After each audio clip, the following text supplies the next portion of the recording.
ముసుగు వేద్దాం, తండ్రిని వేడుకుందాం. పరలోకమందున్న మా కన్న తండ్రి, మీ ఘనమైన నామమునకు వందనాలు స్తోత్రాలు చెల్లిస్తూ మరి ఇప్పటి వరకు జరిగించిన ఈ యొక్క కార్యక్రమం అంతటిని బట్టి నీకు నిండైన వందనాలు చెల్లిస్తున్నాము దేవా. అవును నాయన, ఎవరైతే నీ సన్నిధిలో ఉంటారో వారు బహుగా ఫలిస్తూ ఉంటారు, దీవెనకరముగా ఉంటారు దేవా. కాబట్టి మీ యందు భక్తి గలవారు, భయము గలవారందరూ నీ సన్నిధిలో ఉంటారు నాయన. కాబట్టి నీ బిడ్డలను మరింత ఆత్మీయ స్థితిలో వర్ధిల్లింపచేయమని కూడా నీ సన్నిధిలో ప్రార్థిస్తున్నాము. మరి ఈ దినమున మరి నీ సన్నిధిలో ఉండటం మాకెంతో గొప్ప భాగ్యముగా, ధన్యముగా భావించుకుంటున్నాము దేవా. ఎందుకంటే నీ సన్నిధి కంటే గొప్పది లోకములో మరి ఒకటి ఏదీ లేదు ప్రభువా. మరింత గొప్ప భాగ్యాన్ని ఏ అర్హత లేని మాకు ఇచ్చి ఉన్నావు. మరి ఇచ్చిన దీన్ని మేము చక్కగా సద్వినియోగపరచుకుంటుండగా మాతో, మా అందరితో మీరే మాట్లాడండి దేవా. మీ ఆత్మ సహాయాన్ని అర్థిస్తున్నాము స్వామి. మాకు కావలసిన ఆధ్యాత్మికమైన మాటలు, బలపరిచే మాటలు, స్థిరపరిచే మాటలు, ఇంకా మాలో భక్తి అనేది పెరిగే మాటలు ఈ ద్వారా వినాలని మేము ఎంతో ఆశపడి అయానైన తండ్రి ఉన్నాము స్వామి. మాతో మాట్లాడే దేవుడవు నీవే. నువ్వు మాట్లాడితేనే మాకు బ్రతుకులున్నాయి, మాట్లాడకపోతే మాకు బ్రతుకే లేదు స్వామి. కాబట్టి మీ సన్నిధిలో ప్రార్థిస్తున్నాం, మాట్లాడి మీరే మహిమ పొందుకోమని యేసుక్రీస్తు వారి పేరిట ప్రార్థిస్తూ స్తుతించి వేడుకుంటున్నాము తండ్రి. ఆమేన్, ఆమేన్. మంచిది. మరి ప్రియులారా, దేవుడి సన్నిధిలో ఉండటం మనందరికీ కూడా చాలా చాలా చాలా మంచిది. మరింత గొప్ప మంచి భాగ్యాన్ని మరి దేవుడు మనకి ఉచితముగా, ధారాళముగా అనుగ్రహించాడు. చాలా మంది అనుకుంటారు వెళ్దాము అని, కానీ వారికి దక్కదు. వారికి దొరకదు అనుకుంటారు అంతే. కానీ మరి దేవుడు మనకైతే ప్రియులారా ఇది చాలా చక్కగా మనకి ఇచ్చాడు. అందుకే మనం ఎప్పుడు సంతోషించాలి, ఎప్పుడు కూడా ఆనందించాలి. ఎవరితో ఉన్నందుకు? ఆయనతో ఉన్నందుకు మనం ఎంతో సంతోషించాలి తప్ప వారు నాతో లేరు, వీరు నాతో లేరు, నాకు అది లేదు ఇది లేదని దానికంటే దేవుడు నాతో ఉన్నాడు అన్న సంతోషం ఉంది. అవన్నీ కూడా అక్కడికి రానివే అన్ని. కాబట్టి దేవుడితో మనం ఉన్నాం. ఇదే మనం ఇప్పుడు ప్రియులారా కంటిన్యూ చేసుకోవాల్సిన వారిగా ఉన్నాం. అయితే ఇక్కడ భక్తుడైన పౌలు గారు మరి దశలోనికులలో ఉన్న సంఘానికి మరి పత్రిక రాస్తూ మరి వారికి చాలా ఆధ్యాత్మికమైన విషయాలు, మెలకువలు తెలియపరుస్తూ మరి ప్రతి సంఘము ప్రియులారా దేవునికి దగ్గర అవ్వాలని, దేవునితో అంటు కట్టబడాలని ప్రతి పత్రిక కూడా దేవుడు భక్తుల చేత రాయించి మరి ప్రియులారా తెలియపరుస్తున్న మాటల్ని జాగ్రత్తగా మనం ఇక్కడ నేర్చుకోవలసిన వారిగా ఉన్నాం.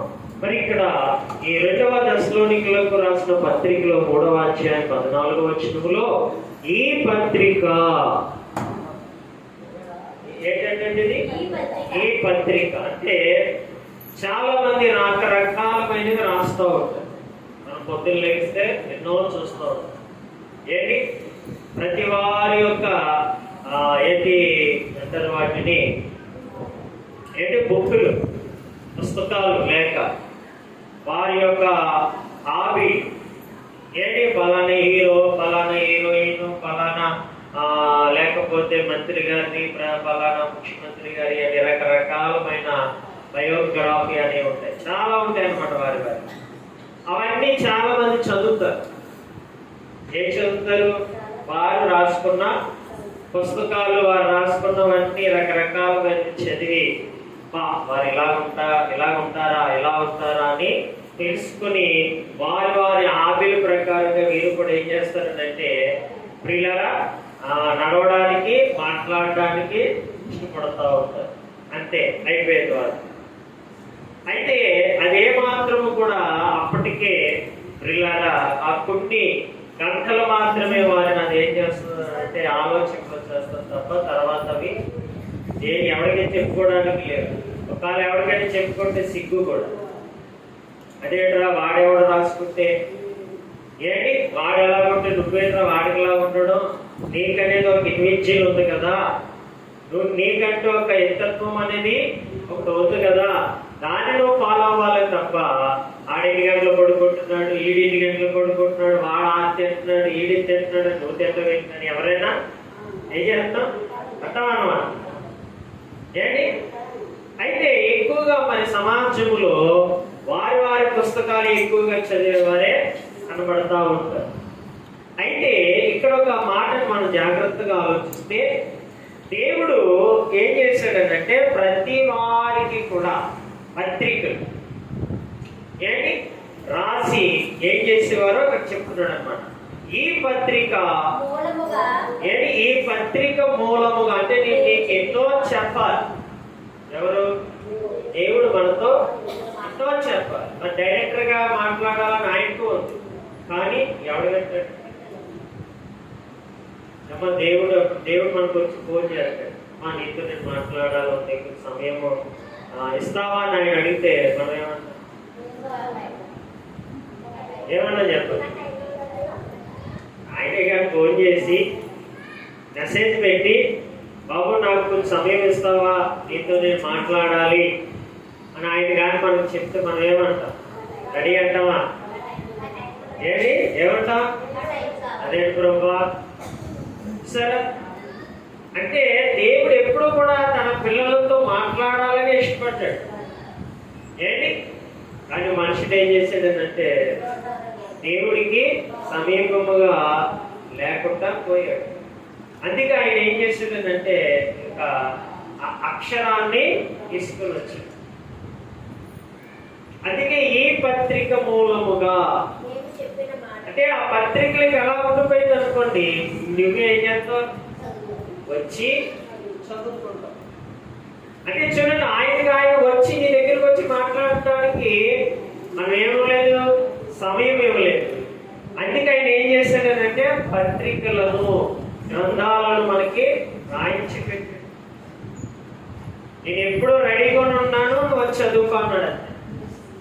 ఎలా ఉన్నాడంటే, నేను ఎప్పుడు రెడీగా ఉన్నాను నీతో మాట్లాడడానికి, నువ్వు వచ్చి చదువుకో. ఎవరి మాటగా? దేవుడు మాటగా. నీకు ఏది అవసరమైనా, నీకు ఏది కావాలన్నా నా యొద్దకు వచ్చి ఏది నేర్చుకో, చదువుకో, అవన్నీ నీకు తెలియపరుస్తుంది. అందుకే పత్రిక నేర్పిన గొప్ప దైవ విజ్ఞానం ఏంటండి? పత్రిక నేర్పిన గొప్ప దైవ విజ్ఞానం ఇది చాలా మందికి తెలుస్తలేదు. లోకంలో ఉన్న విజ్ఞానం కొరకు ఎందరో ప్రయాసపడుతున్నారు. విజ్ఞానం అంటే అన్నీ తెలుసుకున్నాడు. ఏంటి లోకంలో ఎన్నో తెలుసుకుంటున్నాడు మానవుడు. ఏంటి ఎన్నో తెలుసుకోవడానికి ప్రయాసపడుతున్నాడు. సముద్ర గర్భంలో ఏముందో తెలుసుకోవడానికి, చంద్రుల్లో ఏమున్నాయో తెలుసుకోవడానికి, గ్రహాలలో ఏమున్నాయో తెలుసుకోవడానికి మనుషుడు ఎన్నో ఎన్నో రకాలుగా ఎన్నో ప్రయత్నాలు చేస్తున్నాడు. కానీ వాడు చివరికి వాడి ప్రాణాన్ని లేక వాడు ఆత్మని రక్షించుకునేది ఒక్కటైనా కనిపెట్టాడా అంటే ఏది లేదు. సరే, అందుకే లోక విజ్ఞానము మనుషుల్ని ఏం చేస్తుందంటే దేవునికి దూరం చేస్తుంది. అర్థమవుతుంది? చదువు ఎక్కువైపోయినవాడు ఏమంటాడో తెలుసా? దేవుడు ఉన్నాడంటాడా లేడంటాడు? లేడనే. అర్థమైందా? చదువు లేనివాడు ఇంకా ఎవరి మీద ఆధారపడతాడంటే దేవుడి మీద ఆధారపడతాడు. చదువు ఎక్కువైపోయిన వాడు ఏమంటాడనంటే దేవుడే లేడని అంటాడు. సరే, ఎంత అందుకే వాడిని ఏమన్నాడనంటే బైబిల్ గ్రంథం ఏంటి ఏమన్నది? బైబిల్ బుద్ధి హీనులు. చదువు ఎక్కువైన వాడిని ఏమన్నది బైబిల్? చూసారా? మనమేమంటాం? చదువు లేనండి, బుద్ధి లేనుడా మనం అంటాం. కానీ బైబిల్ ఏమంటుందనంటే ఎక్కువ చదువుకున్నవాడిని ఏముందంటే బుద్ధి లేనివాడా అన్నాడు. సరే, ఎంత డిఫరెన్స్ ఉందో అర్థమైందా? చదువు లేనివాడే ఎవరి మీద ఆధారపడతాడు? దేవుడి మీద ఆధారపడతాడు అన్నింటికి. చదువు ఉన్నవాడు ఏం చేస్తాడంటే వాడి స్వయం కృషి అంటే వాడి కష్టం మీద వాడు ఆధారపడతాడు. దేవుడు లేడు, దేవుడు ఉంటే ఇలా చేస్తాడేంటి నన్ను అని పిల్లలు ఎప్పటికప్పుడు వాడు ఏం చేస్తాడంటే దేవుడికి దూరంగానే బ్రతుకుతాడు. శ్రమశక్తి అంటాడు. ఏ శక్తి అంటారు? శ్రమశక్తి అంటే వాడు స్వసత్తులుగా నేను సంపాదించుకుంటున్నాను, నా స్వసత్తులుగా నేను పండించుకుంటున్నాను. అదే కదా వచ్చేసింది. రైతు ఉన్నాడు అనుకో, నా స్వసత్తులుగా నేను పండించుకుంటున్నాను. ఒక మంచినీరు వస్తుంది అనుకో, నా స్వసత్తులుగా నేను సంపాదించుకున్నాను అని ప్రతి ఒక్కడు శ్రమశక్తిని ఏం చేస్తున్నాడు? పూజిస్తున్నాడు. కానీ వీటి వెనకాలలో ఉన్న దేవుణ్ణి ఏం చేసిందంటే మర్చిపోయేది. అందుకే దేవుడు ఏమన్నాడంటే బుద్ధిహీనుడు అన్నాడు. చూసారా ఏమన్నదమ్మా? బుద్ధిహీనుడు, దేవుడు లేడని వారి హృదయములలో తలంచుకుందురు. అందుకే ఇక్కడ ఈ పత్రిక ద్వారా దేవుడు ఏది నేర్పుతున్నాడు అంటే ఏంటి? దైవ విజ్ఞానము. మామూలు విజ్ఞానం కాదు, దైవ విజ్ఞానము అని అంటే దీనిని మించిన విజ్ఞానము మరొకటి లేదు ప్రియులారా. లోకంలో ఎన్నెన్నో రాస్తున్నారు, ఎన్నెన్నో చదువుతున్నారు, కానీ వాటి వల్ల అందరూ మాయలో పడిపోతున్నారు, మోసాల్లో పడిపోతున్నారు. తెలుసు కదా మనకి. రోజుకి ఇప్పుడు మనం కూడా చూస్తున్న ఎన్నో యాప్లు, మొబైల్ ఇప్పుడు అందరూ మొబైల్ కనెక్ట్ అయ్యారు కాబట్టి మొబైల్లో కూడా మీకు లోన్లు ఇస్తాము అని అంటున్నారు. చూసారా? మీకు ఎలా ఇస్తారంటే అందులో లోన్లు ఇస్తాను అంటారు. దానికి కూడా మనం ఏమవుతాం? కనెక్ట్ అయిపోతాం. నెమ్మదిగా లోన్ ఇస్తారు, తర్వాత మనల్ని ఏం చేస్తారు? మీ అకౌంట్ నెంబర్ అన్నీ కూడా ఎవరు ఆధీనంలోకి వెళ్ళిపోతారంటే వారి ఆధీనంలోకి నువ్వు ఏమి కట్టక్కర్లేదు, ఆడే లాగేసుకుంటాడు. అర్థమైందా?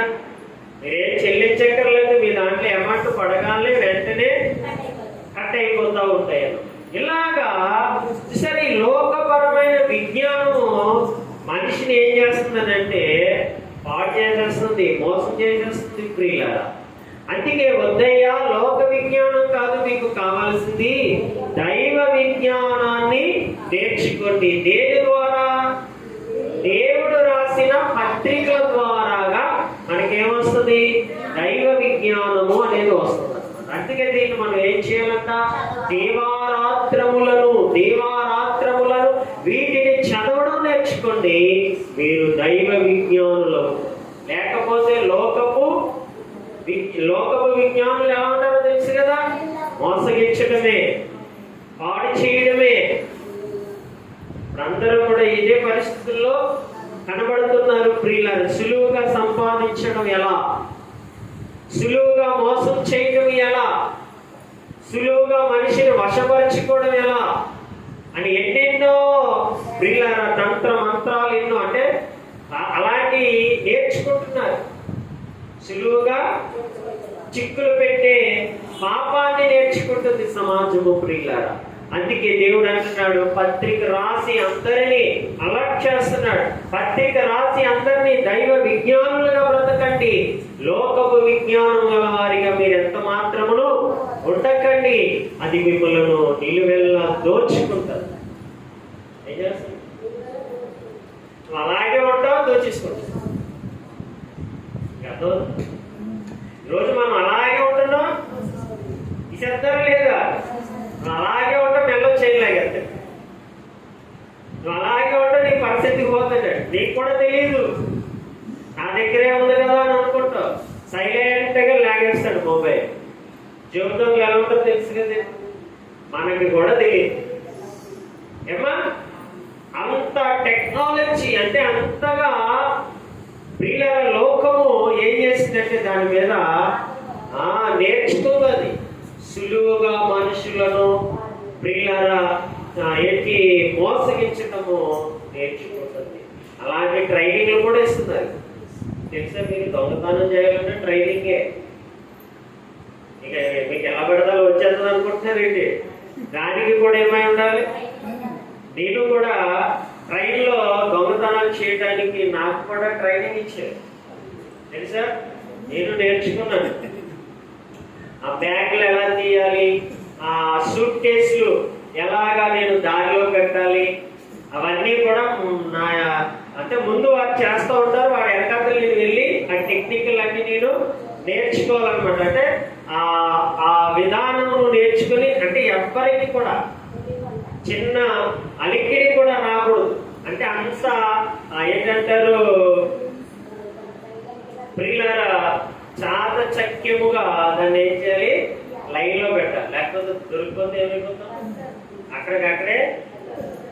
అందుకే చూసారా, చాలా జాగ్రత్తగా ప్రియులారా అది చేయాలి. ఏది అలాంటి ట్రైనింగ్లు ఉంటాయి ప్రియులారు. ఇప్పుడు లోకమంతా కూడా ఎలా ట్రైనింగ్ లో ఉందంటే అలాంటి ట్రైనింగ్ లోనే ఉంది. నేర్చుకుంటుంది, ఇంకా నేర్చుకుంటారు. ఇంకా కొత్త కొత్త ఏమొచ్చినా సరే సమాజంలో కొత్త కొత్త వాటిని ఇంకా నేర్చుకోవడానికే ఇష్టపడుతుంది. కానీ దైవ విజ్ఞానాన్ని నేర్చుకోవడానికి ఎవరు ఇష్టపడతారు? ఎవడే ఇష్టపడతారు? సరే, లోకం అంటే మక్కువ, దేవుడంటే రోత, అంతే కదా. లోకం అంటే మక్కువ, ఎంతో మక్కువ. దేవుడంటే రోత, చిరాకు.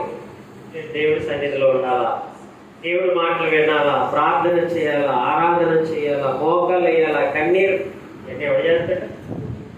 ఎవడని చేస్తాడా? ఏంటి మనల్ని కూడా అంటారు చాలా మంది, అత్తమాను ఎడుతూ ఉంటారు, అత్తమాను రోధిస్తూ ఉంటారు, అత్తమాను ఏంటి రకరకాలమైన అయ్యే చెప్తా ఉంటారు. నిజమే, బ్రతుకు పాఠాలు ఎవరికైనా ఎలా ఉంటాయంటే చేదుగానే ఉంటాయి. ఎలా ఉంటాయమ్మా? చాలా వగరగా ఉంటాయి. పాపంతో కూడిన మాటలు ఎలా ఉంటాయంటే తేనెలాగా తీయగా ఉంటాయి. అందుకే అవన్నీ అందరూ వింటారు, అందరూ కనెక్ట్ అయిపోతుంటారు. దేవుడి మాటకి వేగ ఎవడు కనెక్ట్ అవడు, చిరాకు వచ్చేస్తూ ఉంటుంది. అందుకే ప్రియులారా, దేవుడి సన్నిధిలో ఎక్కువగా ఎవరుంటారంటే ఎవరుంటారు? బ్రతుకంతా అయిపోయిన తర్వాత ఏంటి పిల్లలు ఉంటారు, ఇందులో యవనస్తులు ఉంటారా? ఎవరుంటారు? బ్రతుకంతా అయిపోతుంది కదా, ఇంకా మొత్తం అన్ని కూడా మనకి ఇంకా చిరాకు వచ్చేస్తుంది అనమాట. ఇక పిల్లలన్నా, ఇక భర్త అన్నా, భార్య అన్నా, ఇక కుటుంబం అన్న ఏమొచ్చేస్తుంది, ఒక రకమైన ఎలర్జీ లాగా వచ్చేస్తుంది అనమాట. ఎంతకాలం వీళ్ళ దగ్గర కష్టపడినా ఇంతేరా బాబు, ఇలా అర్థం చేసుకోరు, ఇలాగన్నీ ఆలోచించి ఎవరి దగ్గరికి వచ్చేస్తాం అంటే దేవుడి దగ్గరికి వచ్చేస్తాం. తెలుసు కదా, ఒకసారి చెప్పారు ఏంటి, పెళ్ళి అయిన వెంటనే ఎవరు ఫోటో పెట్టుకుంటాడు? ఎవరు ఫోటో పెట్టుకుంటాడు? భర్త ఏమో భార్య ఫోటో పెట్టుకుంటాడు, భార్య ఏమో భర్త ఫోటో పెట్టుకుంటాడు. అలాగే పెళ్ళైన కొన్నాళ్ళ దాకా సాగుతూనే ఉంటుంది. తర్వాత పిల్లలు వస్తారు. ఇప్పుడు ఎవరి ఫోటోలు మారుతాయి? భార్య ఫోటో పోతుంది, భర్త ఫోటో కూడా పోతుంది. ఇప్పుడు ఎవరి ఫోటో పెడతారు? అది ఎంతకాలం? అది ఒకడు వచ్చిన తర్వాత ఆడ ఫోటో కొంతకాలం సాగుతుంది, ఇంకొకటి వస్తాడా, ఆడ ఫోటో కూడా కొంతకాలం సాగుతుంది. ఇంకా మొత్తం అన్ని కూడా ఇది అది చూసి చూసి చూసి చూసి చూసి చివరికి ఎవరి ఫోటో పెట్టేస్తాడంటే ఎవరి ఫోటో పెట్టేస్తాడు? దేవుడి ఫోటో పెట్టేస్తాడు అనమాట. చూసారా? అంటే ఎవరి ఫోటోలు పెట్టుకున్నా ఏం లేదు. చూసారా? భర్త ఫోటో పెట్టుకున్నా, భార్య ఫోటో పెట్టుకున్నా, పిల్లల ఫోటో పెట్టుకున్నా ఏమి లేదు వారి వల్ల. అందుకే ఇంకెవరి ఫోటో పెట్టుకోవాలి? అలాగే చూసారా, సమాజం ఎలా మారుతూ ఉంటుందో చివరికి. అందుకే ఎవరి దిక్కు? అందుకే ఆ మాట ఎప్పుడో ఆయన చెప్పాడు, కానీ ఇంకా మనం గ్రహించాం కదా. ఇంకా ఆడఫోటో ఈడిఫోటో ఈడిఫోటో ఆడఫోటో మీదే ఇంకా సాగుతూనే ఉంటాం. ఏంటి కానీ దేవుడు కూడా చూస్తూనే ఉంటాడు. సాగని, ఎంతకాలం చూస్తావో చూడు అంటాడు ఆయన.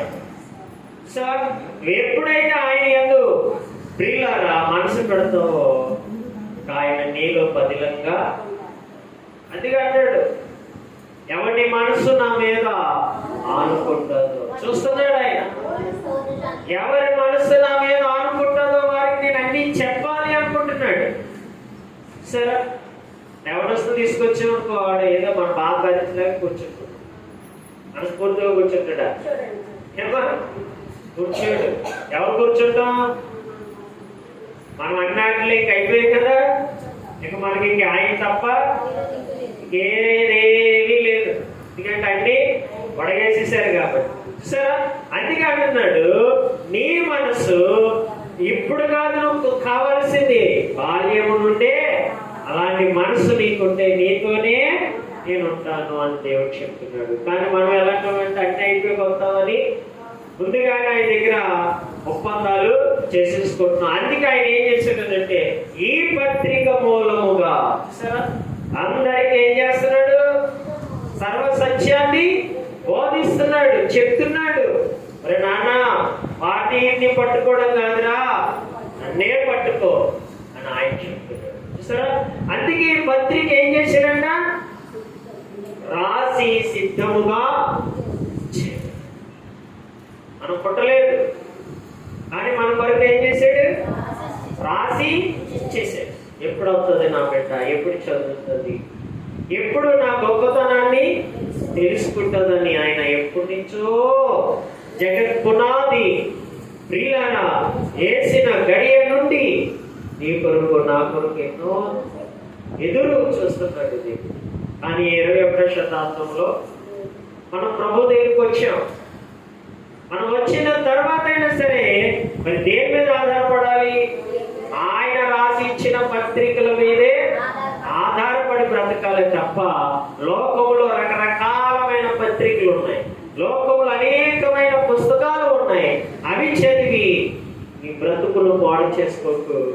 నేను రాసిన బ్రతుకు పాఠాలు చదివి నేర్చుకుని మనిషిగా దైవ సంబంధమైన బిడ్డగా బ్రతకాలని దేవుడు ప్రియులారా మనందరి కొరకు సిద్ధపరచాడు. అందుకంటున్నాడు, ఈ పత్రిక మూలముగా మేము చెప్పిన మాటకు ఎవడైనను లోబడని ఎడల అతన్ని కనిపెట్టి అతడు సిగ్గుపడి నిమిత్తము సాంగత్యము. చూసారా? ఏం చేయొద్దు? సాంగత్యము అంటే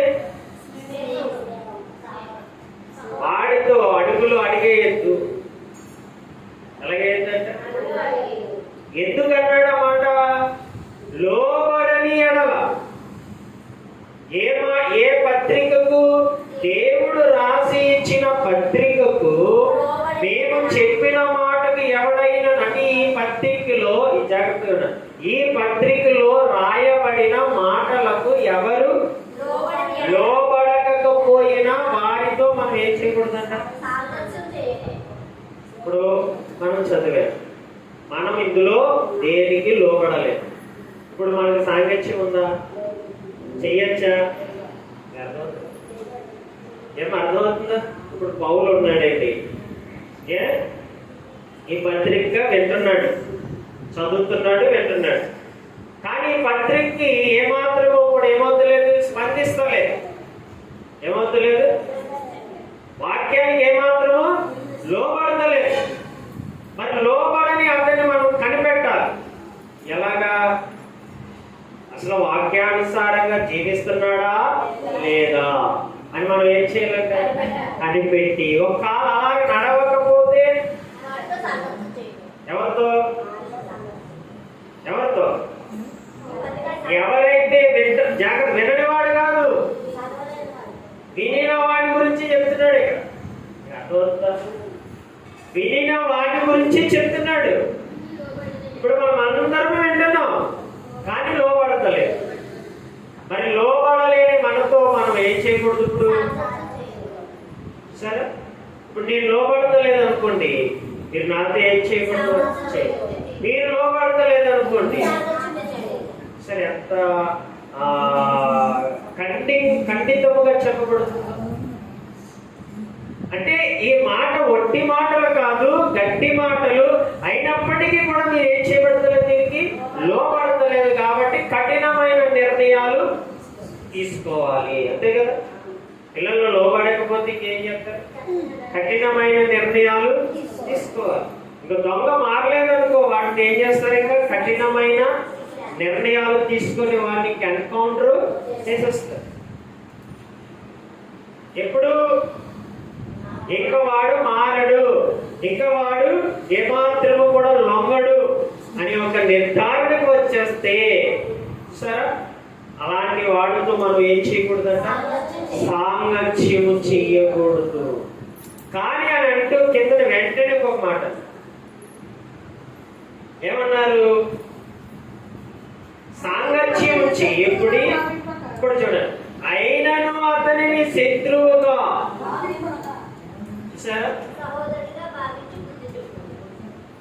అంటే ఇప్పుడు వాడితో మనం నడవకూడదు. ఎవరితోటి? ఎవరైతే దేవుడు మాటకి లోబడకుండా. చాలా మంది ఉంటారు, చాలా మంది ఉంటారు. మొన్న ఒక ఆయన మాట్లాడుతున్నాడు, పాస్టర్ గారే. ఎలాగంటే ఒక పాస్టర్ మీటింగ్ లోనే మాట్లాడుతున్నాడు. ఆయనంట చర్చి ఉందంట, ఓన్లీ ఎంత పెద్ద చర్చి, చర్చి మొత్తం చర్చి ఉంది. ఏంటి ఆయనంట రోజుకి ఒక అధ్యాయమే చదువుతాడు. ఎంత చదువుతాడంట? ఒక అధ్యాయమే చదువుతాడంట. 3 గంటలు ప్రారంభం చేస్తాడు. ఎన్ని గంటలు? ఒక అధ్యాయం చదివేసి నువ్వు ఏం బోధించేస్తావు? ఇప్పుడు మాస్టర్ గారి పిల్లలకి పాఠాలు చెప్పాలనుకోండి, 10th క్లాస్ పాఠాలు కానీ లేకపోతే ఇంటర్లో ఉన్న విద్యార్థులకి పాఠాలు చెప్పాలంటే రోజుకి ఒక పేపర్ చదివితే చెప్పగలరా? ఏమా మరి ఎంత చదవాలి? ఏమా ఆ క్వశ్చన్లు ఆన్సర్లు అన్ని చదివితేనే ఆ స్టూడెంట్ కి చక్కటి ఏది ఇవ్వగలడు? విషయాల్ని తెలియపరచగలడు. లేదంటే నేను రోజుకి ఒకే పేపర్ చదువుతానండి, పిల్లలకి అదే చెప్తానంటే వాళ్ళు ఎందుకని పనికొస్తారు? మనం ఎంత వేల రూపాయలు, లక్షల రూపాయలు ఖర్చు పెట్టి వారిని స్కూల్కి పంపిస్తే సరే వారు ఏమి నేర్పకపోతే అసలు ఏమవుతా? కానీ ఆ వ్యక్తి ఏమంటాడంటే రోజుకు ఒక అధ్యాయం చదివేస్తాడట, 3 గంటలు ప్రారంభం చేసేస్తాడట, అదే ప్రకటన చేస్తాడట. ఏం ప్రకటిస్తాడు అంటే చూసారా, ఏమైనా అమ్మో ఇలాగంటే ప్రజలు అంటే వారు ఏమైనా నా పట్ల ఇంకొక రకంగా ఆలోచిస్తారన్న ఆలోచన కూడా ఎంత సగౌరవంగా చెప్పుకుంటున్నాడో మళ్ళీ. అందుకే బైబిల్లో ఉంటుంది ఒక మాట, వారు సిగ్గుపడవలసిన విషయాలలో మరి ఏం పడతారంట? గొప్పగా చెప్పుకుంటారు. అది నిజంగా మాట వినగానే ఆశ్చర్యపోయాను. రోజుకి ఒక అధ్యాయం చదివి ఏం చెప్పగలడండి? అందులో అర్థమంతా ఉండిపోతుందా? ఏమో అర్థమంతా అధ్యాయం ఉండిపోతుందా? నీకు బైబిల్ తెలియాలంటే కొంత అచ్చట, కొంత ఇచ్చట, అంటే పాత నిబంధన, కొత్త నిబంధన అన్ని రోజులు ఏం చేయాలి? కలిపి చదివితేనే అర్థమవుతుంది. ఏంటి అంతే కదా? నేను పళ్ళలో మాత్రమే పెడతానండి, చరణం పాడినంటే అసలు అర్థం ఉందా? పాట అంటే ఏం చేయాలి? పల్లవే ఉంటుంది, చరణం ఉంటుంది. ఈ 2 కలిపి పాడితేనే పాట. నేను పల్లవే పాడతానండి, లేకపోతే నేను చరణం ఒక్కటే పాడతానండి. వారు ఎంత అలా చెప్తుంటే ఏమో రేపు పొద్దున్న అది విన్నవాడు కూడా అలాగే చేస్తాడేమో. కొత్తగా వెళ్ళేవాడు ఉంటాడు, వాడు కూడా ఏమనుకుంటాడు? రోజుకు ఒక అధ్యాయం చదవాలా? సరే ఏమైపోయిందా? అందుకే పిల్లలు చాలా, అందుకే ఇక్కడ ఏం చెప్పాడు? ఈ పత్రిక ద్వారాగా, నేను ద్వారాగా, ఈ పత్రిక ద్వారా మీరు నీకు ఎన్నో నేర్పుతున్నాను. నేర్చుకోండి అయ్యా, నేర్చుకోండి. పత్రిక అంటే ఒకే అధ్యాయం ఉండదు, పత్రిక అంటే ఒకే వచనం ఉండదు. పత్రికలో అనేకమైన వచనాలు ఉంటాయి, అర్థాలు ఉంటాయి. ఆ అర్థాలు, భావాలు మనం తెలుసుకుంటేనే అక్కడ ఉన్న సిచ్యువేషన్ అంతా మనకు అర్థమవుతుంది. ఏంటి ఒక అధ్యాయం చదివితే నీకేం తెలుస్తుంది? ఏమీ తెలియదు. సరే అలాగే ప్రజలు నేనే కనెక్ట్ అవుతున్నారు లోకానికి, లోకాశలకు, గొప్పలకి. అందుకే ప్రియులారా ఇక్కడ అంటున్నాడు, అలాంటి వారు ఉంటారు కాబట్టి అట్టి వాడితో నువ్వు ఏం చేయగలన్నాడు? సాంగత్యము చేయకు. సాంగత్యం చేయకూడదు. అలాంటి వారు చాలా మంది ఉంటారు. కానీ వాడిని శత్రువుగా భావించుకో. వాడికి నువ్వేం చేయాలి? బుద్ధి చెప్పు. సరే, వాడు నీకు శత్రువు కాదు. మనకి ఎవరైనా శత్రువులు ఉన్నారా? ఎవరైనా శత్రువులు ఉన్నారా? చెప్పండి. ఇంకా ఉన్నారా? మనకి శత్రువు అన్నవాడు ఒక్కడే అపవాదు మాత్రమే. ఇంకెవరు మనకి శత్రువులు లేరు. వారు ఎలాంటి వారైనా మనకి ఎవరంట? సహోదరులే, మిత్రులే అని భావించండి తప్ప శత్రువుగా ఎవరిని చూడక. మీరు వాడికి శత్రువుగా భావించుకుంటే నాకు దూరం అయిపోతారు. ఎవరికి దూరం అయిపోతారు? నీకు ఎవరైనా శత్రువు ఉంటే దేవుడు నీకు ఏమైపోతాడు? దూరం అయిపోయాడనే అర్థం. అయిపోయాడు కూడా. అందుకే లేఖనం చూసారు ఎంత చక్కగా మనకి తెలియపరుస్తుంది. అంటే అతడు సిగ్గుపడు నిమిత్తము అతనితో సాంగత్యము చెయ్యకుడి. అప్పుడు ఆడికి అర్థమైపోతుంది. అతడు సిగ్గుపడు నిమిత్తము. అప్పుడు అడుగుతాడు కదా, అరే ఎందుకురా నాతో మాట్లాడతలేదు ఏమో అడుగుతాడు. డెఫినెట్గా అడుగుతాడు. అప్పుడు నువ్వేం చెప్తావు? అప్పుడు నువ్వేం చెప్పాలి? ఏమా? అప్పుడు నువ్వు చెప్పాలి, ఒరే నువ్వు దేవుడికి ఎంత మాత్రమును ఏమవుతలేదు, లోబడతలేదు, నువ్వు దేవుడి మాట నువ్వు వింటలేదు. మరి నీతో నేను ఎలాగా ఉండగలను? అంతే కదా. భార్యాభర్తలకి అనుబంధాలు ఉంటాయి కదా. నువ్వు మాట్లాడలేనప్పుడు నేను ఎలా మాట్లాడిన వెంటనే అంటారా? ఏంటి?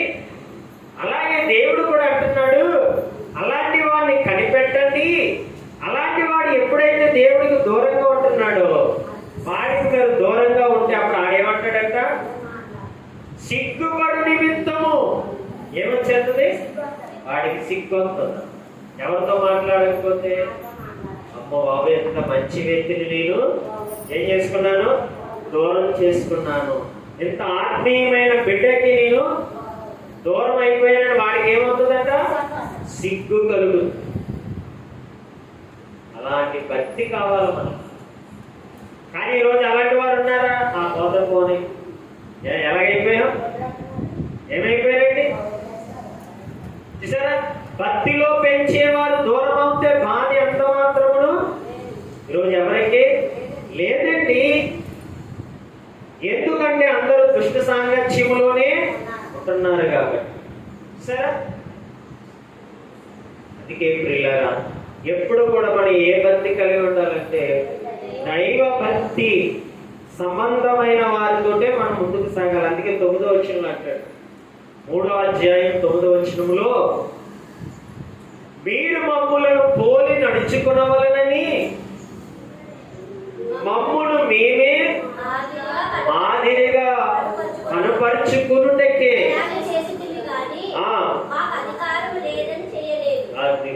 చూసారా? మా దగ్గర బలం ఉంది, మా దగ్గర ధనం ఉంది, మా దగ్గర అన్నీ ఉన్నాయి. కానీ మేము ఎదుటివాడికి ఎలా కనబడాలి? మాదిరిగా కనబడాలి. కాబట్టి మేము అన్నిటినీ అణుచుకుంటున్నాం. అలాంటి వాడు వస్తాడండి, రకరకాలమైన దుర్భాషలు ఆడేస్తాడు. మనం అలాగే ఉంటాం. మనకు రాదా? మనకి తెలియదా? అది చేయెత్తితే మనం కాలెత్తాలని. ఏంటి? వాడు కాలెత్తితే మనకి చెయ్యెత్తాలని మనకు తెలీదా? కానీ మాదిరి కావాలి కదా. వాడికి మనకి ఇంకేం తేడా ఉంది? మాదిరి లేకపోతే. అదే చెప్తున్నాడు ఇక్కడ, మీరు మమ్మును పోలి నడుచుకొనవలెనని మమ్మును మేము మాదిరిగా అనుపరుచుకున్నట్టుకే ఇలాగ చేసితిమి, కానీ మాకు అధికారము లేదని చేయలేదు. సరే, మాకు అన్నీ ఉన్నాయి, మాకు రాదా? కానీ ఈరోజు మనం ఏం చేస్తున్నాం? ఎందుకు అణుచుకుంటున్నాం? కుటుంబాల్లో మన మీద అందరూ కేకలేస్తూ ఉంటారు. మనం వేయలేమా? కానీ మనం ఏం చూపాలి? అందుకే మనం ఏమవ్వాలి? ఏమైపోవాలి? అణచుకోవాలి. అణచుకోమన్నాడు దేవుడు, లొంగి ఉండమన్నాడు. ఏంటి? భయభక్తులు కలిగి వాడు చేశాడు కదా అని నువ్వు అరమాకు, వాడికి ఎత్తులేసాడు కదా అని నీవు ఎత్తులేమా. మాదిరివి, నేను మాదిరిని కాబట్టి నిదానంగా ఉండాలి, నిమ్మలంగా ఉండాలి. అరిచి అరిచి అరిచి ఆడే నోరు మోస్తాడే తప్ప నువ్వేమాత్రము కూడా తిరుగుబాటు చేయమాకు. ఎంతసేపు అరుస్తాడు చెప్పండి? అదేగా నువ్వు కూడా అరిచావంటే ఇంకా పెరిగిపోదు, అవునా కదా? ఆడ అరిచికొంటాడు అంటే ఆడాడుకుంటాడు, నేను ఎంత అరిచి నేను పట్టించుకోవట్లేదురా బాబు. అరిచినా ఏం మాత్రమో ఉపయోగం లేదండి. వాడికి వాడే గ్రహించుకుని ఏం చేస్తాడంటే బయటికి పోతాడు.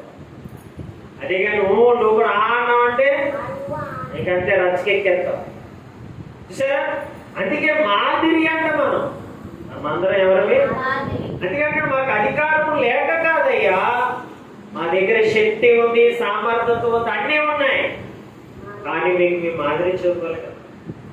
మేమే ఎలా చేస్తున్నాం అంటే రేపు పొద్దున మమ్మల్ని మీరు ఏదైతే చూపిస్తారు కదా.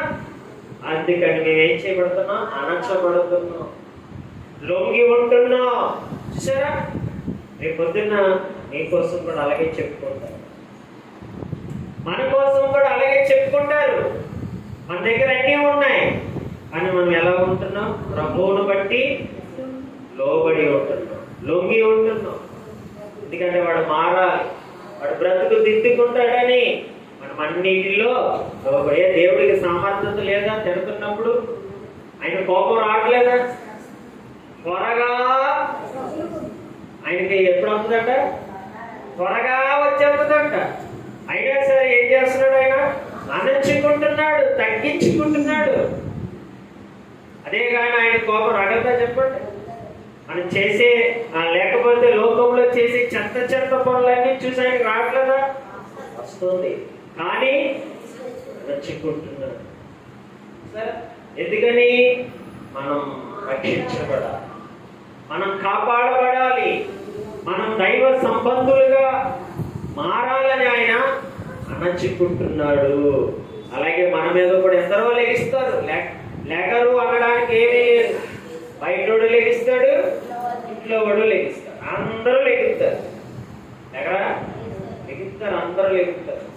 అయినా మనం ఎలా ఉండాలంట? నాదిరిగా. యేసు ప్రభు వారికి లేదా సామర్థ్యత? కొడుతున్నారు, ఆయన్ని తిడుతున్నారు, గుద్దుతున్నారు, ఏలన చేస్తున్నారు. ఆయనకి రావట్లేదా కోపం? ఏమో ఆయనకి లేదా పౌరుషం? నీవు ఉన్నాయి, కానీ ఏం చేసుకున్నాడు? అణచుకున్నాడు. అందుకే ఆకాశం అంత ఎత్తులో ఆయన కనబడుతున్నాడు. అదే కానీ అప్పుడే కోపడిపోతే, అప్పుడే ఆయన కూడా చెయ్యెత్తే అందరిలాంటి వాడైపోను ఆయన కూడా. అందుకే మాదిరి చూపాలనంటే ప్రియులారా అన్ని విషయంలో అణిగి మణిగి ఉండవలసిన వారిగా ఉంది. అందుకే ఇక్కడ అంటాడు, ఆ పత్రిక ద్వారా మనం ఎన్నో నేర్చుకోవాలి. సరే, ఎన్ని నేర్చుకుంటున్నాం? ఎంతో దైవ విజ్ఞానాన్ని నేర్చుకుంటున్నాం. ఎవరితో ఎలా మాట్లాడాలో నేర్చుకుంటున్నాం, ఎక్కడ ఉండాలో ఎక్కడ ఉండకూడదో నేర్చుకుంటున్నాం, ఎక్కడ సమయాన్ని గడపాలి ఎక్కడ గడపకూడదో అన్ని ఎవరి ద్వారా నేర్చుకుంటున్నాం? దైవ విజ్ఞానం అంటే దైవ ఆ పత్రికల ద్వారా మనం నేర్చుకుంటున్నాం.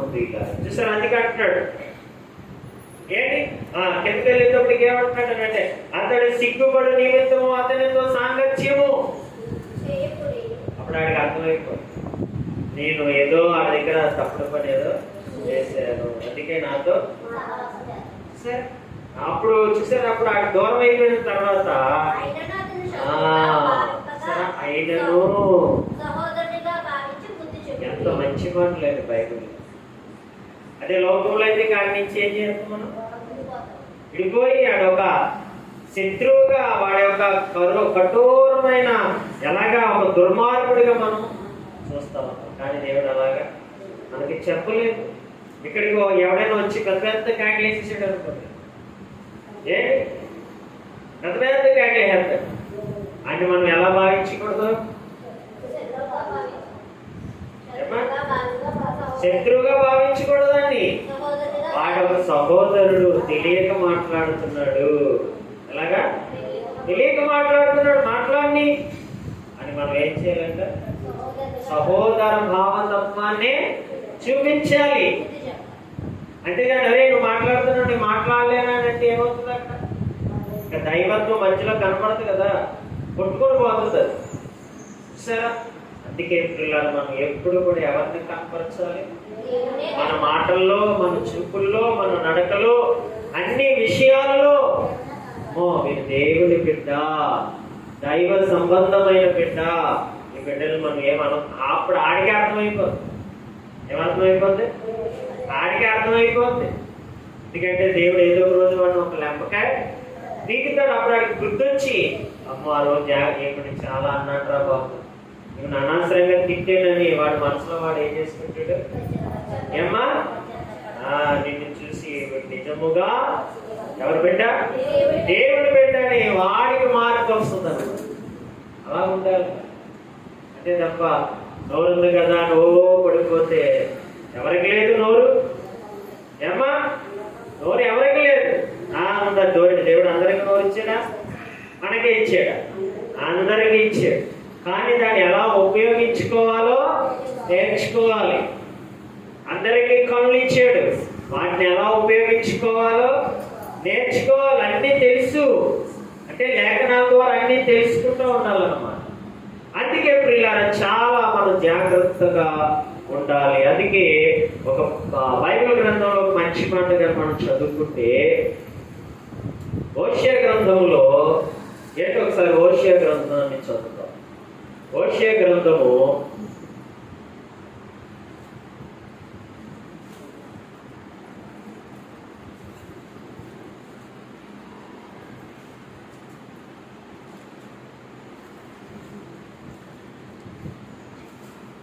3వ అధ్యాయము 1వ వచనం చదువు. మరియు యెహోవా నాకు సెలవిచ్చినది ఏమనగా,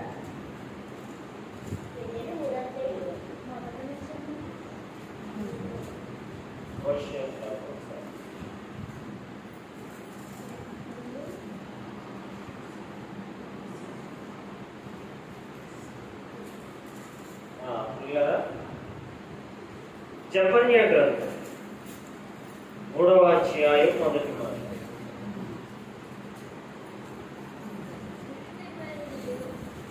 జెఫన్యా గ్రంథము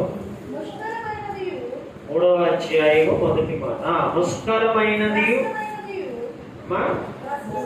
భ్రష్టమైనదియు అన్యాయము చేయదగినదియు ఆ పట్టణమునకు శ్రమ. చూడండి, అది దేవుని మాట ఏం చేయదంట? ఆలకించు, శిక్షకు లోబడదు, యెహోవా యందు విశ్వాసము ఉంచు. సరే, అది ఏం చేయదంట? దేవుని యొద్దకు వస్తే దైవ విజ్ఞానం నేర్పబడుతుంది, రాకపోతే లోకపు విజ్ఞానము నేర్చుకుంటుంది. అందుకని ఎక్కడికి రాదంట? అందుకే అంటున్నాడు, దుష్కరమైనదియు భ్రష్టమైనదియు అన్యాయము చెయ్యదగిన ఏది పట్టణమునకు. అన్ని పట్టణాలకు ఏమొస్తుంది చెప్పండి? ఏ పట్టణం కుదురుందో చెప్పండి. అలా పట్టణంలో బాగుంది, అక్కడికి వెళ్ళిపోదాం అని అనడానికి ఏమైనా ఉందా? ఢిల్లీ నుంచి గల్లీ దాకా అన్ని చెడిపోయాయి. ఏ దేశం అన్నది లేదు, అన్ని దేశాలు ఏమైపోయాయి? చెడిపోయాయి, పాడైపోయాయి. అదే అంటున్నాడు ఇక్కడ, ముష్కరమైనది భ్రష్టమైనది అన్యాయము చేయనకు పట్టణమునకు శ్రమ. అన్ని పట్టణాలు ఏ ద్వారా దేవునికి లోబడలేని పట్టణాలుగా మారిపోయి. ఏంటి ఇప్పుడు పల్లెలు చూస్తే పల్లెలు కూడా అలాగే తగలక, గ్రామాలు అలాగే మొత్తం అన్ని ఏమైపోయాయంటే మాదిరి లేదు కదా. మరి ఎక్కడ చూసినా మరి మాదిరి లేనప్పుడు ఏం చేస్తున్నారు? అదే పట్టణంలో చేస్తలేదు, మన చేత తప్పు వచ్చిందా అని వీడు మోసం చేయడం మొదలైంది. అర్థమైందా?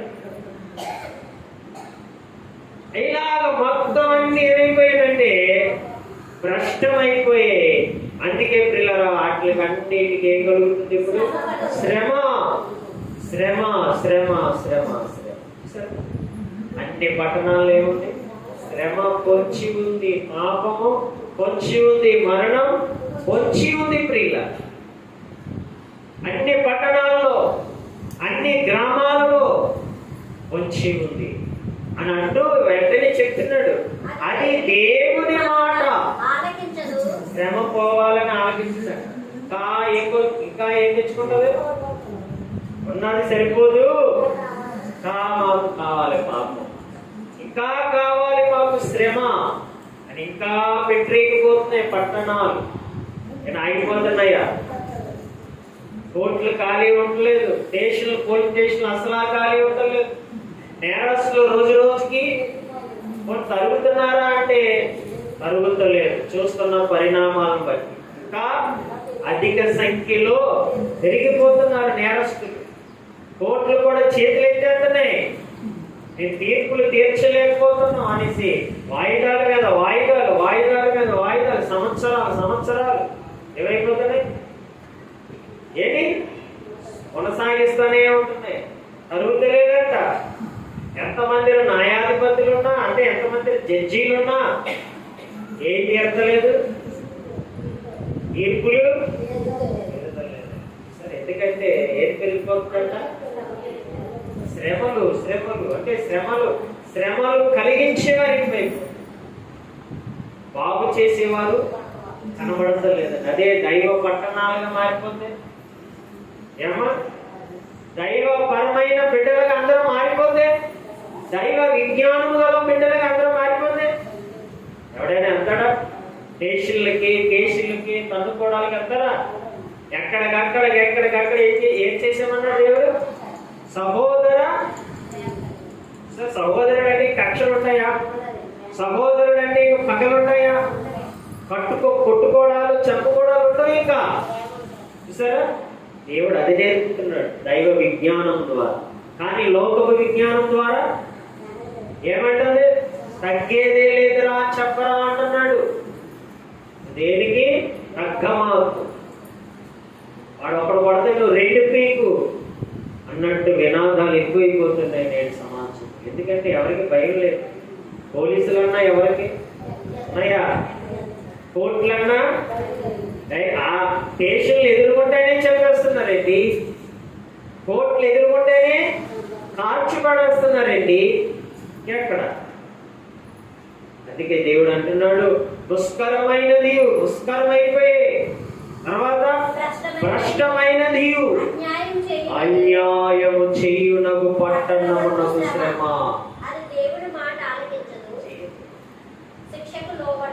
అసలు శిక్ష అన్న మాటే మర్చిపోయింది. యెహోవా యందు విశ్వాసం ఉంచదు, దాన్ని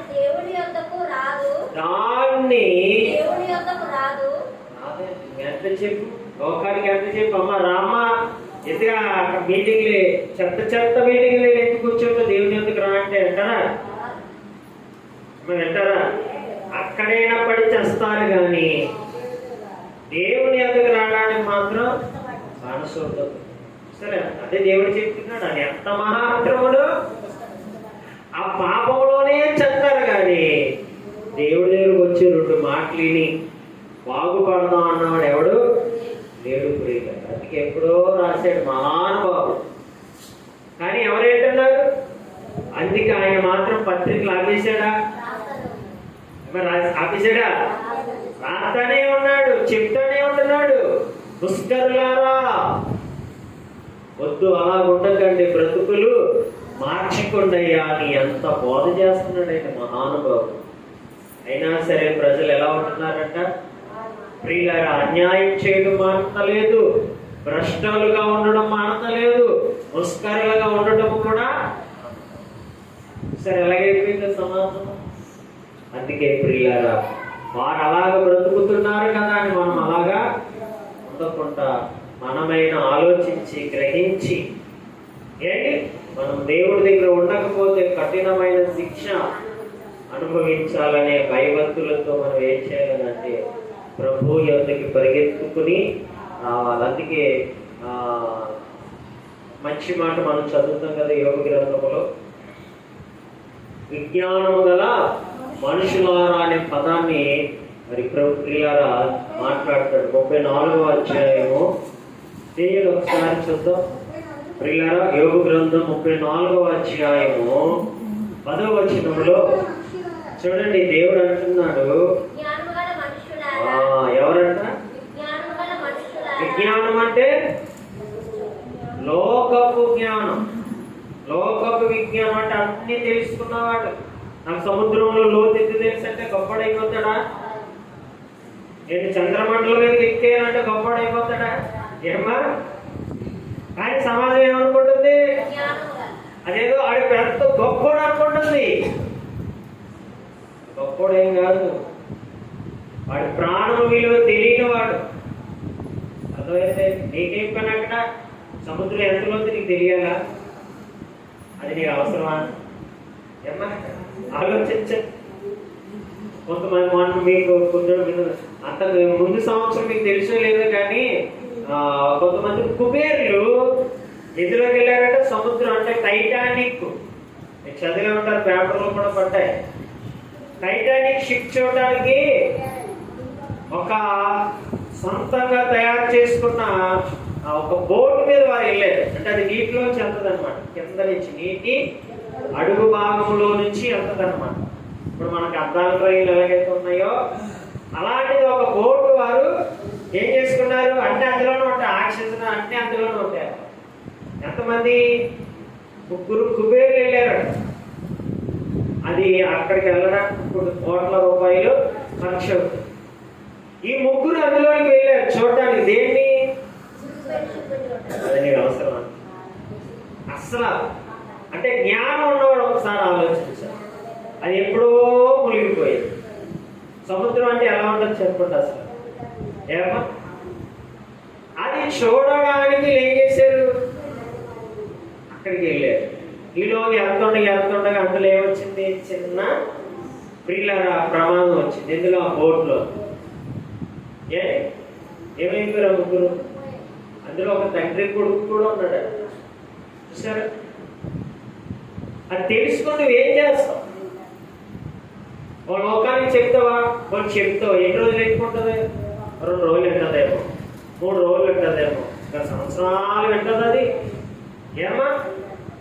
సరే, అంటే మనకి అవసరము లేని వాటిలో చాలా మంది ఏదంటారు తెలుసా? పడుకున్న గాడిద వెంట. ఏమా? అది పడుకుంది కదా, దాని దగ్గర మనం ఎందుకు వెళ్దాం? ఏంటి? అలాగే కొంతమంది డబ్బు ఎక్కువైపోయి అమితమైన అంటే లోక జ్ఞానం ఎక్కువైపోయి ఏం చేస్తూ ఉంటారు అంటే చేయరాని కార్యములు చేస్తూ ఉంటారు. నువ్వు వచ్చేస్తే పర్లేదు, రాకపోతే ఏంటి అక్కడ అర్థం? ఏంటి? కొన్ని వెళ్ళారు, మనం తిరిగి వచ్చారా? తిరిగి రాలేదు, చనిపోయారు. నీకు అవసరమా అది? ఇప్పుడు చంద్రమండలం మీదకి వెళ్తావు, అది మనకు అవసరమా? ఏమా అక్కడ ఏమైనా ఉండగలవా? సరే, అందుకే దేవుడు అంటాడు ఎప్పుడో కూడా, ఏంటి దేవుడు చేసిన దాంట్లో మనం వేయలేకపోతున్నాం. అవునా కదా? దేవుడు సూర్యుని చేసాడు, వెళ్తావా? వెళ్ళగలవా? వెళ్ళవు. ఎందుకంటే నీకు అవసరమా? ఏమా కొన్ని హద్దులు మనకు పెట్టాడు దేవుడు, కొన్ని సరిహద్దులు అనేవి. అది ఎవరు నేర్పుతుంది? లేఖనము మనకి నేర్పుతుంది. అర్థమైందా? లేఖనం మనకి నేర్పుతున్నప్పుడు మనం ఏం చేయాలని? శ్రద్ధగా వినాలి. అప్పుడు అలాంటి పనులు చేయకుండా ఆగిపోతాం. మరి వీళ్ళకి నేర్పేవాడు దేవుడు ఉన్నా వీళ్ళు వింటారా? అందుకే అంటున్నాడు ఏమని ఇక్కడ 34వ అధ్యాయంలో ఏమని ఆలోచించాలి? ఒరే వద్దురా, మీకు ఏం పని? దేవుడు ఏం చెప్తాడు? అదే చెప్తాడా? అమ్మ నాన్న ఉంటారు, రే కరెంట్లో వేయలేకరా అని చెప్తాడు. అది నీకు ఏం పనిరా? ఎలక్ట్రీషియన్ వస్తాడు, ఎలక్ట్రీషియన్ తీసుకుంటాడు అన్నాడు. లేదు నాకు తెలిసి నేను చూస్తానని చేయలేమనుకో, ఏమవుతుందమ్మా? అవునా కదా? అది నీకు అనవసరమా? అది నీకు అవసరమా? అవసరం. దేవుడు కూడా అదే అంటున్నాడు ఇక్కడ 34వ అధ్యాయము 10వ వచనంలో, విజ్ఞానము గల మనుషులారా, అంటే మీకు ఏదేదో తెలుసు అని అనుకోకండి, నా దగ్గరకు వచ్చి ఏం చేయాలంటే మీరు ఆలకించండి. ఎవరంటున్నారు చెప్పండి, ఎవరైనా అంటాడుకోండి, ఎవరు పెట్టలేదు, మాకే గొప్పవన్నీ తెలుసు అనుకుంటారు. అదే విజ్ఞానము గల మనుషులారా నా మాట ఆలకించు, దేవుడు అన్యాయము చేయక అసంభవం, సర్వశక్తుడు దుష్కార్యము చేయుట అది. ఆయన ఎప్పుడు ఏది అన్యాయము చెయ్యుడు. అందుకే నా దగ్గరికి వచ్చి వినండి, నీకు నువ్వే పాడైపోవాలి తప్ప దేవుడు నేను ఎప్పుడు పాడు చేయడు, అన్యాయము చెయ్య నేరడు. కానీ నువ్వు అనుకుంటావు అన్ని దేవుడే చేయాలంటున్నాడు. ఎందుకు చేయాలైనా? నువ్వేదైనా కక్ష కట్టాడా? నువ్వేదైనా పగొంటే నేను పుట్టిస్తాడా? పగొంటే నీకు అన్ని ఇస్తాడా? ఇప్పుడు కదా అన్ని ఇస్తున్నప్పుడు నీవెందుకు ఆయన మీద పడిపోతావు? దేవుడే చేసేసాడే అన్యాయం, దేవుడే నేను మోసం చేసేసాడు నా నయమా ఎవరన్నారు? నయోమి ఏం చేసింది? అలాగే అంటుంది, సర్వశక్తుడు నాకు ఏం చేసేసాడు? అసలు అర్థమంతా ఇప్పుడు అక్కడ రాయబడ్డది కదా, మనం మాట్లాడేద్దామా? ఏమా ఆవిడ అన్నది కదా మనం అనేద్దామా? అది విజ్ఞానం అవుతుందా? లోకపు విజ్ఞానం అవుతుంది సరే. అందుకే మనం చాలా జాగ్రత్తగా దేవుళ్ళో ఉండాలి పిల్లలు. అందుకే అంటాడు, విజ్ఞానము గల మనుషులారా, మీరు ఏ మూల ఉన్నా, ఏ దేశాల్లో ఉన్నా ఎవరి మాట వినాలి? నా మాట విను, నా మాట వినాలి. ఎంత గొప్ప కాలర్స్ అయినా ఎవరి మాట వినాలంటే అది. ఈరోజు మనిషిని ఎట్టాడైతే ఉన్నతమైన స్థాయికి ఎదిగిపోయిన గర్వం ఏంటి? ఓ గొప్ప సంపాదనలో నేను పడిపోయానని గర్వం మనుషులకి తల నిండా ఎక్కేసింది ఏమా. అందుకే అలాంటి వాళ్ళతో మాట్లాడుతున్నాడు, ఓ విజ్ఞానము గల మనుషులారా, నువ్వు లోకములో ఎంత సంపాదించినా, నువ్వు ఈ లోకములో ఏంటి తెలుసుకున్నా, చివరికి ఎవరి మాట వినాలి? నా మాటే నీకు దిక్కు అంటున్నాడు ఆయన. దిక్కు నేనే నీకు దిక్కు సరే. ఎందుకంటే నేను బ్రతికించేది ఆయనే, నేను పోషించేది ఆయనే, నేను కాపాడేది అన్ని ఆయనే. ఇది నువ్వు ఒక్కటి వింటే చాలు, గొప్ప విజ్ఞానం గలవాడిగా అవుతావు. లేకపోతే లోకపు విజ్ఞానం అది ఎందుకు పనికిరాదు నా ముందు. అందుకే బైబిల్లో కూడా ఒక మాట ఉంటుంది, దేవుని వెర్రితనం అంట మనిషిని జ్ఞానము కంటే అర్థమైందా? అంటే మనకు అర్థం అవడానికి చెప్తాడు అంతే. కొరింథీయులకు రాసిన పత్రికలో ఏంటి పౌలు గారు ద్వారా దేవుడు ఆ మాట చెప్తా ఉంటాడు. ఒకసారి చదువుతాం.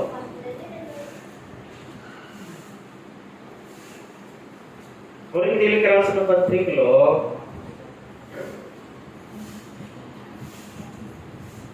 అంటే కొరింథీ పత్రికనా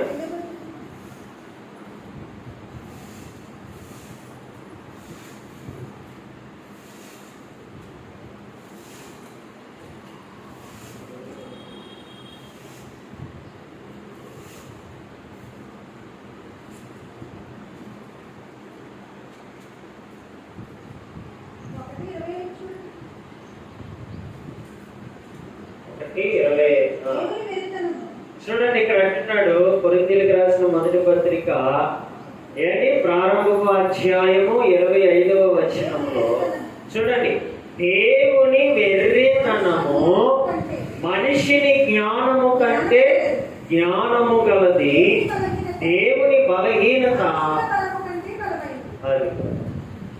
అంటే ఆయన ఉందా వెర్రితనం అంటే అక్కడ నీకు అర్థం అవడానికి నీకు ఆ విషయాన్ని చెప్తున్నాడు. అంతే ఇక్కడ మాట్లాడు, అదిగో దేవుడు కూడా ఏముంది వెర్రితనం ఉంది, అందుకే ఇలా మాట్లాడేస్తున్నాడు ఆయన, అదిగో అలా మాట్లాడేస్తున్నాడు. ఇప్పుడు ఉదాహరణకి పరలోకం అంతా ఎలా ఉన్నదంటాడు? బంగారం అంటాడు. పరలోకంలో బంగారం ఉంటుంది, ఏముంటుందా? ఉంటుందా? బంగారానికి ఏ పని పరలోకంలో? మనకి ఇక్కడ అదంటే ఇష్టం కాబట్టి మనందరికీ ఆ పదాలను అక్కడ ఉపయోగించాడు అంతే. పరలోకంలో బంగారంతో పని ఏంటమ్మా? అక్కడ వేసుకుంటూ ఏంటి అక్కడ ఏమైనా మన అందాలు ఎవరైనా చూడాలా ఏంటి? బంగారు వీధులు అంటారు. వజ్ర ఏముండవు అక్కడ. దేవుడు ఉన్న చోట వజ్రాలతో పని ఉంటుంది, బంగారంతో పని ఉంటుంది. ఏముంటాయా? అంటే మనకి ఏది ఇష్టమో అది ఇష్టం కాబట్టి ఆ పరిధిలో మాట్లాడతాడు అంతే. మరి అంతే కదా. ఇప్పుడు చీమ ఉందనుకో, చీమకు అర్థం అవ్వాలంటే ఏం చేయాలి? చీమ భాషలోనే మాట్లాడాలి. చీమ దగ్గరికి వెళ్ళి మనుషుల భాషలో మాట్లాడితే ఏమైనా అర్థమవుతుందా? అర్థమవుతుందా? ఏమైనా అర్థమవుతుందా? అర్థం అవుతుంది. చీమ దగ్గరికి వెళ్ళి ఏ భాషలో మాట్లాడారు? మనకి ఏ భాష ఉంటుందో ఆ భాషలోనే మాట్లాడితే చీమకి ఏమవుతుంది? అలాగే మనం కూడా ఏ భాష?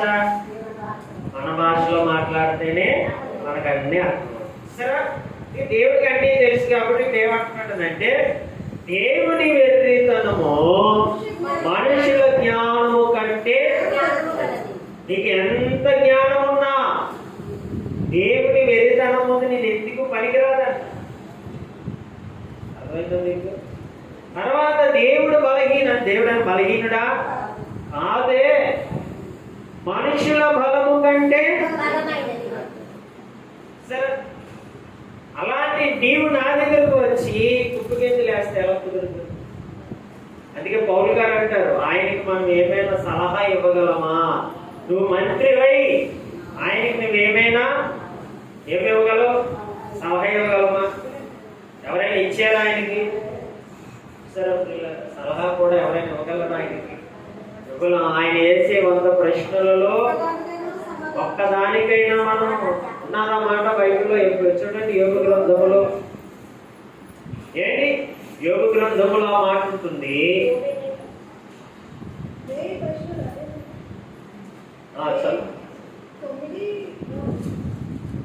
యోగ గ్రంథము యోగ గ్రంథము ఒకసారి త్వరగా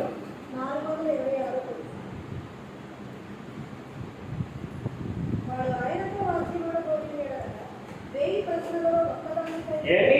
9వ అధ్యాయము 3వ వచనము.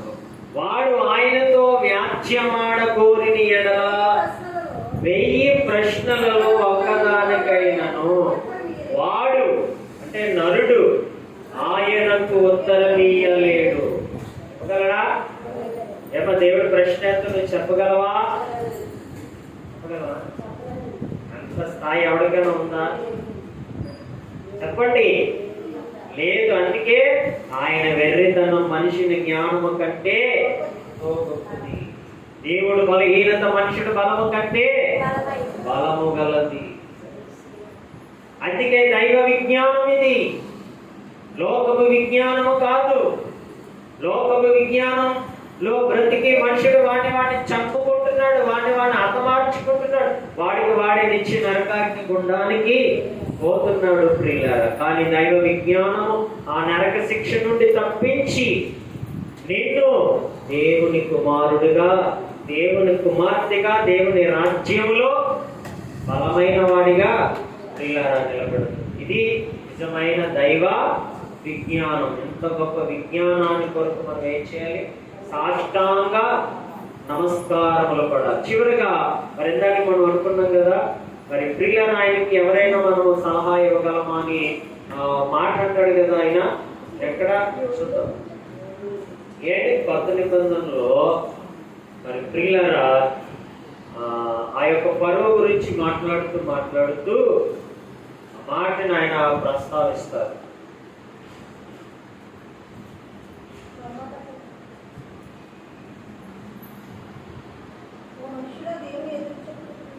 చదవ ఎలా ఉంది? అదే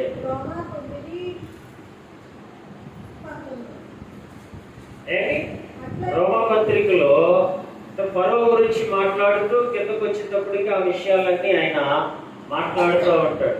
ఏంటి? 18వ వచనం చదువుతాం. కావున ఆయన ఎవరిని కనికరింపగోరెనో వాడిని కఠినపరచును.